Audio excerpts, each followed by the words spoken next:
Je l'ai répété encore, les objectifs de ce match-là, c'est continuer à progresser dans notre politique, c'est-à-dire qu'après la qualification de l'équipe nationale du Sénégal, je l'ai dit il y a 2-3 jours à la publication de la liste, vous savez très bien qu'on n'a pas souvent le temps dans ces grandes compétitions d'avoir des temps en réalité la planification et surtout de préparation. Donc du fait qu'on n'a pas beaucoup de temps de préparation dans les grandes compétitions, je pense qu'on a eu la chance de se qualifier.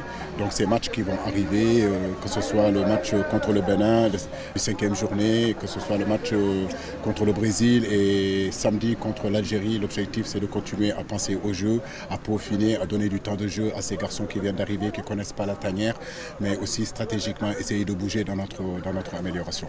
Si vous voulez, le groupe est au complet. Formose a eu un petit pépin à la cheville, mais normalement je pense que ça devrait quand même aller. Idrissa, comme vous le voyez, il est en pleine forme, il est venu nous rejoindre avec Abdou Diallo.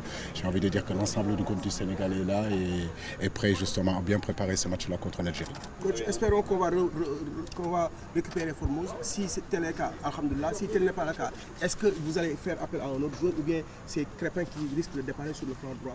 Non, ce n'est pas question d'amener un autre joueur. Nous espérons déjà premièrement la santé à notre garçon, qu'il revienne le plus rapidement possible.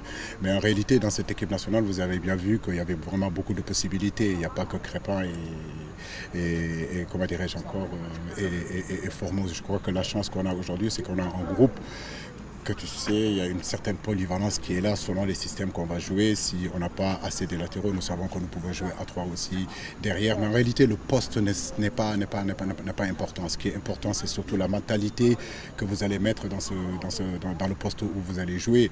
Crépin a déjà joué sur ce poste-là, on l'a déjà vu, mais c'est effectivement à 5. À Bruges, il a joué dans ce système-là. À Monaco, il continue à jouer dans ce système-là. Donc pour moi, il ne faut pas faire une fixation sur le poste. Ce qui est important, c'est sur le terrain, il y a une position initiale, mais en réalité, cette position-là peut évoluer selon l'animation.